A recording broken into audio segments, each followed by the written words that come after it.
Hello, everyone. I'm back. I'm Rowan Sanderson, and I am with our amazing Dr. Brendan Clarke for yet another episode of the Pet Health and Happiness podcast. And in this episode, we're going to talk about pet mental health and specifically about why raw feeding is far more beneficial for your pet and its mental health. The Pet Health and Happiness podcast from Bella+Duke, keeping you at the cutting edge of pet nutrition, behavior, and health with expert interviews, mythbusters, and more to ensure your pet lives a long, happy, healthy life. Dr. Brendan, welcome back. Hi, it's great to be back. Yes. Sun shines everywhere, so we're just going to enjoy today. So, Dr. Brendan, this is a topic that we've kind of kicked around for a while, but we've never really done it under the pet mental health banner. And pet mental health is really important. Their well-being, as you've talked about before, it's a cornerstone of the 5 freedoms. And healthy feeding plays an active role in that, doesn't it? Oh, absolutely. Yes, from the physicality of eating and the how that acts on the brain through to what happens inside we'll deal with and how the sort of chemistry that creates and what's happening with the interactions from the microbiome. You knew I was going to say it. All of Bingo.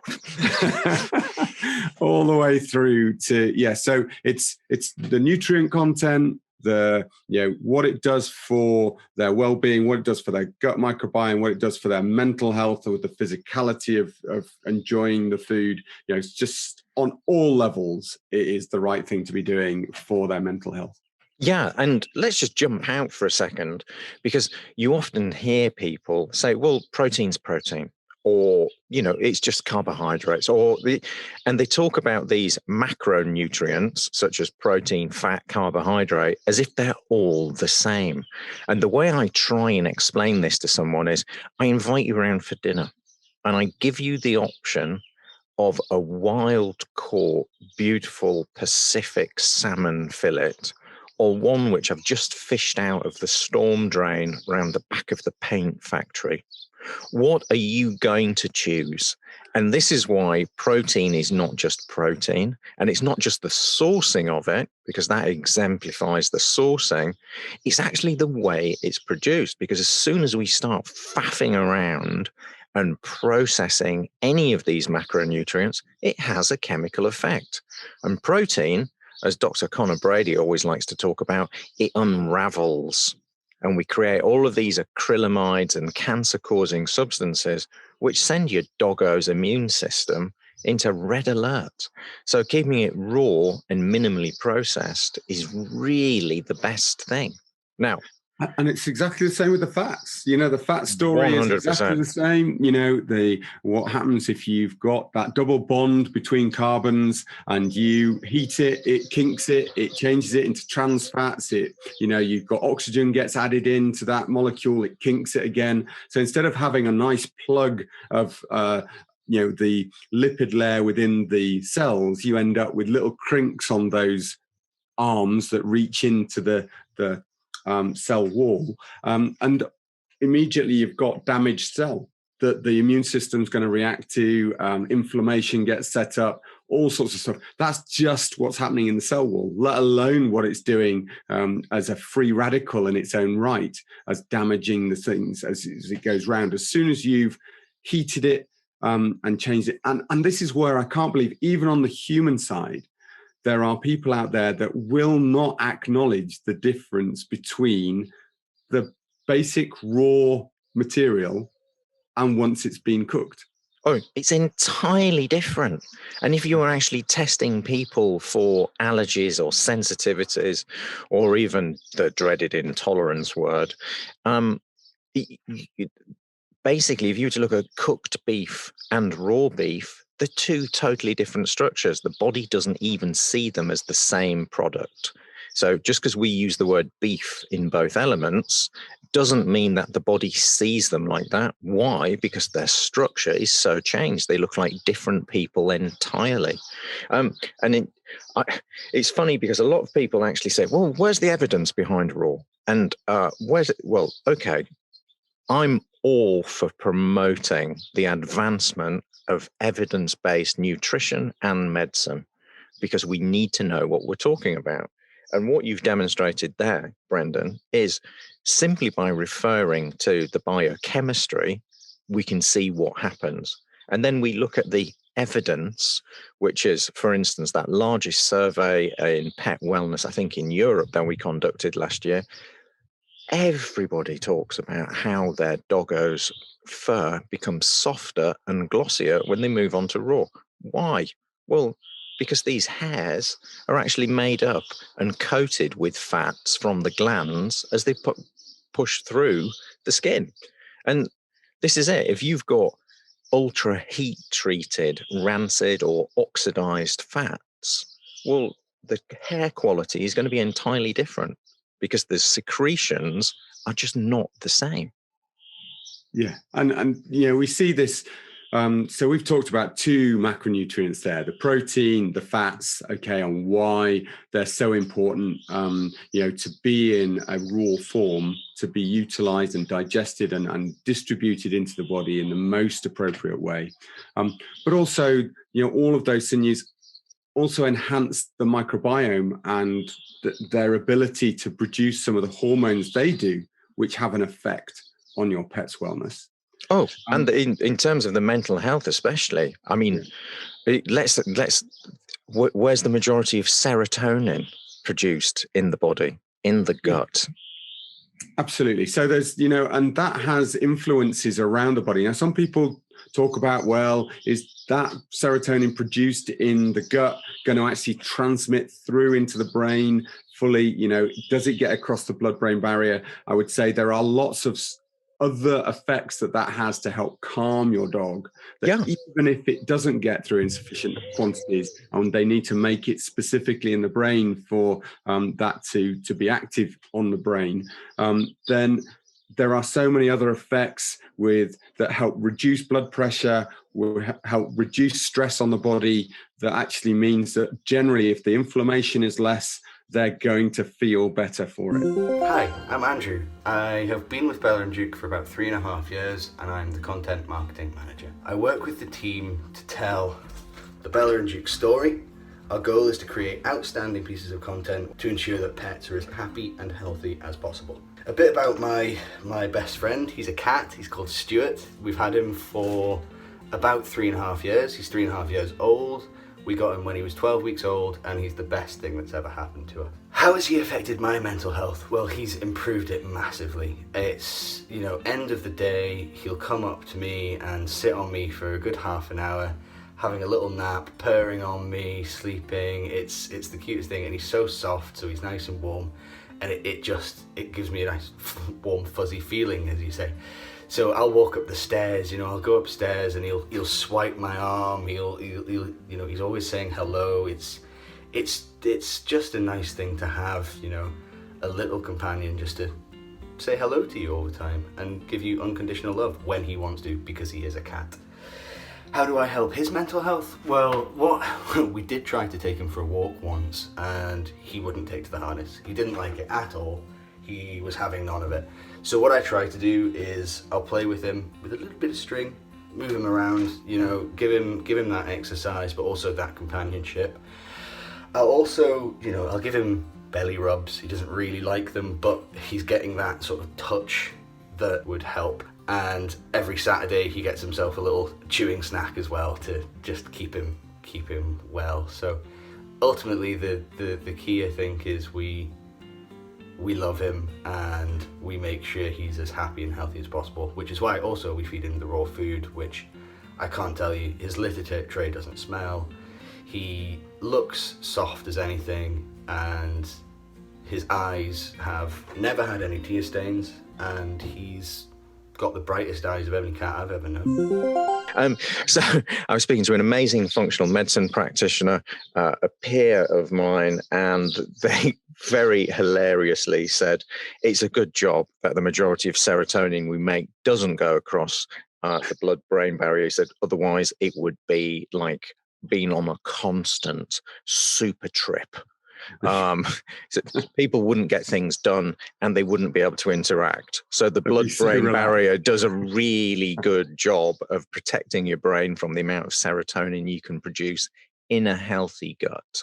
Yeah, absolutely. And, the other thing that we've got to remember, in that raw form, all of the vitamins that are within the meat that your pets are eating are maintained. They're enhanced. All of the fat-soluble vitamins are brought through and they are enabled to absorb those. This is why, your pets can survive without, citric acid in the fruits, etc., because they've got the ability to take that from the meat.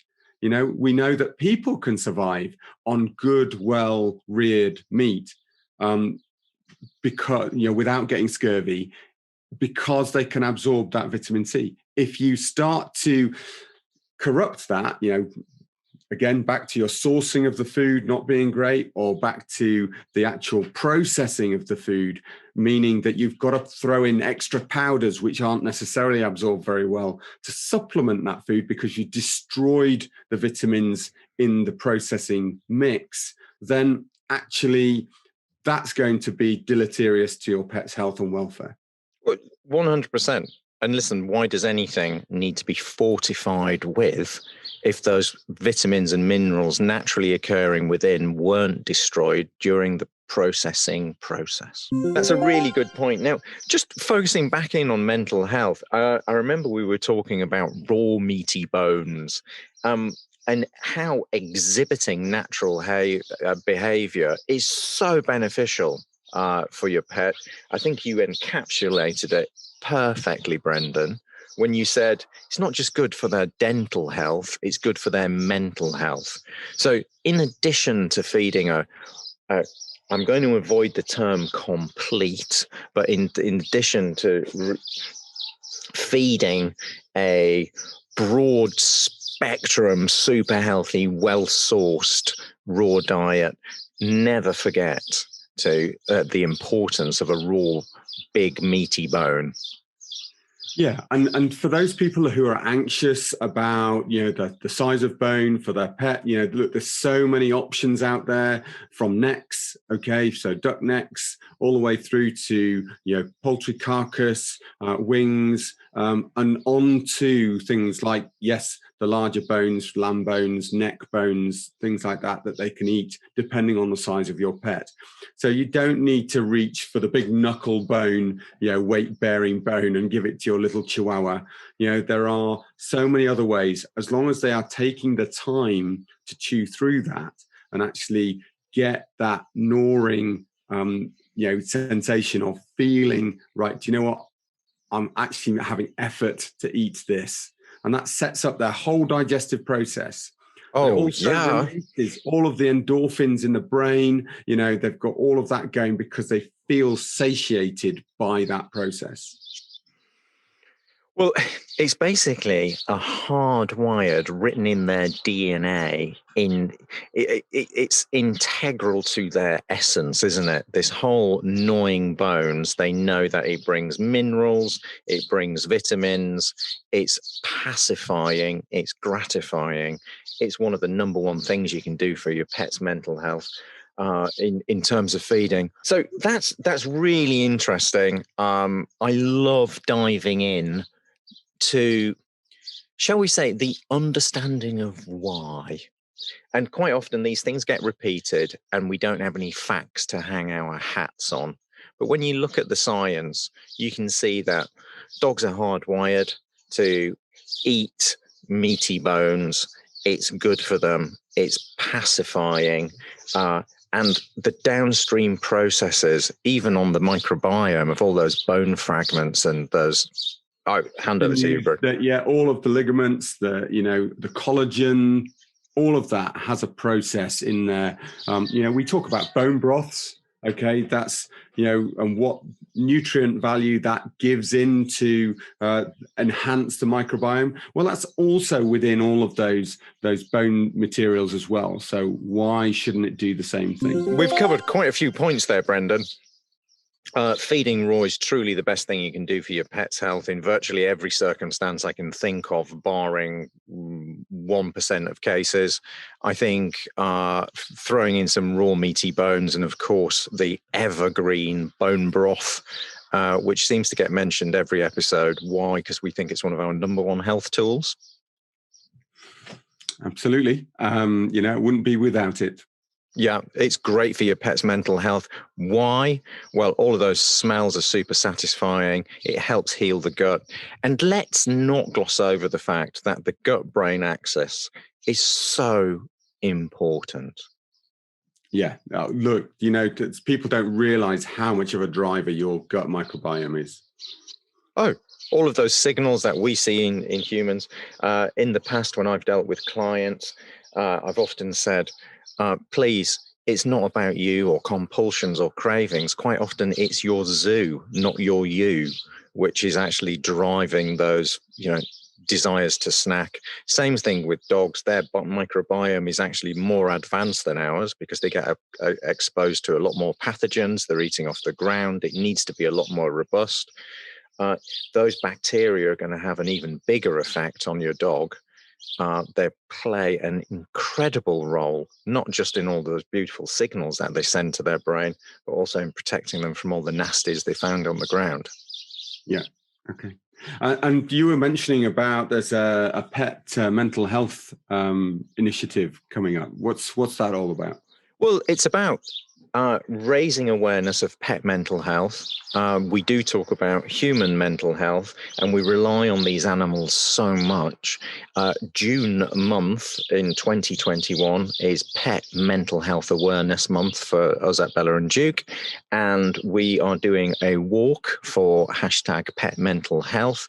So please do, if you're out doing a walk with your pet and investing in their mental health and happiness by being our companion animals, do a post, pop that on Instagram or on Facebook with the #PetMentalHealth.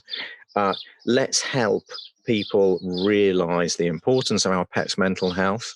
Brendan, do you have any other top tips apart from the healthy feeding? Some big wins that we should be focusing on to help people? Something I really say to clients all the time is, this is a great month. The sun is shining. Take your best buddy to a favorite spot, sit down. It's not about pounding the miles. It's about sitting in a great spot and actually spending some one-on-one time. Even if it's just stroking them and talking to them and, being in the moment, listening to the birds around you, listening to the nature, having that time, because those are the memories that you want to really capture. Take a picture of your favorite spot and share it. Those are times that you will look back at those posts and think, that was when. Okay. And that is really good, not just for your pet's mental health, because believe it or not, actually that interaction helps them, but also for your own. So we say this to clients a lot. It's a really valid thing to do, not just about the food. Brendan, as you say that, I'm just taking a little selfie of me and Kismet here on the podcast. And I'm going to post that for Pet Mental Health. If you can take your dog to the office, everyone, to mitigate some of that separation anxiety, or you can even lobby your people in the workplace. Taking your doggo along is really going to help everybody else stay nice and relaxed. If somebody doesn't really like dogs, well, basically replace them with somebody who does.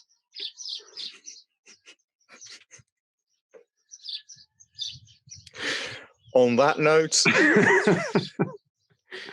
thanks for listening, everybody. Please don't ever forget to come and join our Facebook group, recommend us, leave a review, let us know some topics you wish us to cover. If you want us to have a deep dive into some science behind some folklore, please do. If you want us to bust some myths, send them across. We love interaction, we love feedback, and we love learning and growing, and hope we can bring you along on our journey. Brendan, do you have anything to add there? No, that's absolutely brilliant. It's great to be a part of this, and I hope you guys enjoy being with your pets.